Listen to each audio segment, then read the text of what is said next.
Brodes Media. That's a damn shame that the Flyers couldn't pull that one out. That third period was on crack. Are you kidding me? I thought Owen Tippett had an automatic when he was in the slot. He couldn't score. Forster couldn't score. Cam Atkinson couldn't score. Travis Konechny couldn't score. Walker with a nifty move, and he ends up hitting the pipe. I couldn't believe it. I thought they were actually applying the pressure in the third period. Now, you could say that they didn't deserve to have a 2-1 lead after the first because, realistically, here came the Carolina Hurricanes nice and early, just peppering you, and you get a change-up goal by Tippett. He did not get all of it on that shot at all. It flubbed, but hey, sometimes you gotta pull out the change-up to get it past the netminder. I really love the pass by Sean Couturier to even lead Tippett into space. And actually, a few guys did that today. Joel Farabee did it. They just put it out there, skate into it, let someone else pick it up while moving their feet, and then they generate a scoring chance off of it. They played really hard, and I thought Carter Hart made a spectacular potential game changer. For a split second, you could see a goal before a goal was scored, right? When they went to the backhand, I went, up. All right, well, the Flyers definitely just lost this high. Oh, my God, what a right pad! The right pad! I watched the replay a bunch. The right pad. See, that's the difference when we were saying Urson just couldn't get that one save to try and snag momentum. That was the one save, and that gave this Flyers team life. It just sucks that, well, the power play blows. That turnover by Noah Cates was a killer, of course, and I thought Travis Sanheim was sitting in front of the crease where you got to get stick on puck and at least be near the closest guy net front. It was wide open. When it's wide open, they're going to put it past Carter Hart there. I didn't love Carter Hart's second goal. It was a weird one off the draw anyway. They probably deserved better, but sometimes you get puck luck, and Carolina got the puck luck, and they ended up netting one there. He clearly was sensational today, though, and gives you a chance.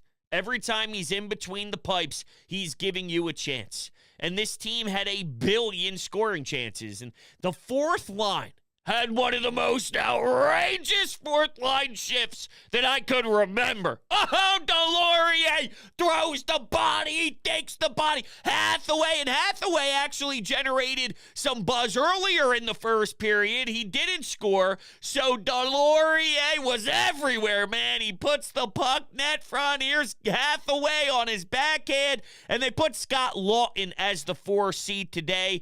I've been a little underwhelmed with Lawton to this point. I think at some point he could be more of an impact. I mean, look, the fourth line, they decided to break it up. Okay.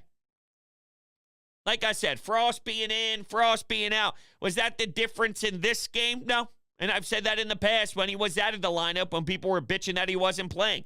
Morgan Frost, the difference right now isn't him. You could put him in some games. You could take someone else in other games out. Whatever. Whatever it is. Whatever. Today was the day, though, based off of how the last performance looked as a team, to get him in there. And I trusted that John Tortorella read that feeling too, and that was the right decision to make. I'm curious what they look the next time they take the ice. But this is a description of what we thought Flyers hockey could be under John Tortorella with a lot of hungry young kids. Go out there, compete your ass off, go battle, and if you lose, we can lose with respect.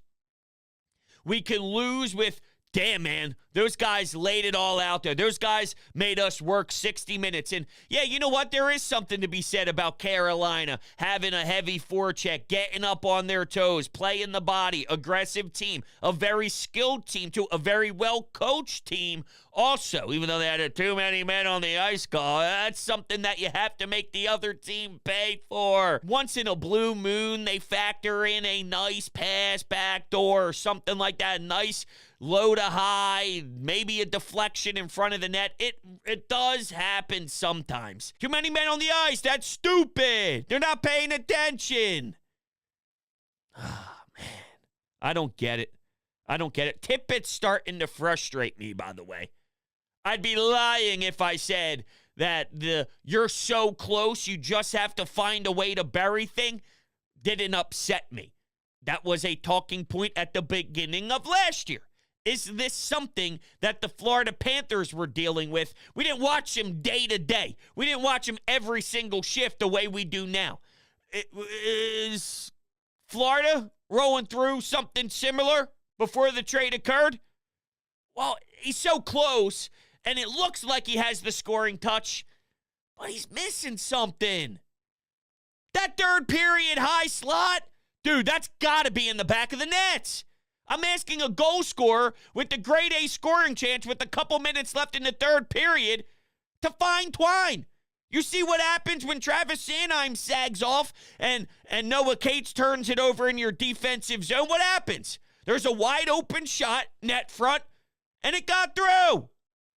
You have to score there. You do. Special teams has to be mentioned as a top priority on why you failed. You could put teams away with that many power plays. You could suck the life out of them, right? I mean, it is that important to score when you have a man advantage, and I just hate when the other team rags the puck, and now they're killing a minute off before you can even set up in the zone for 3 shots. What we do need to do is stop yelling. I want to have a documentary done.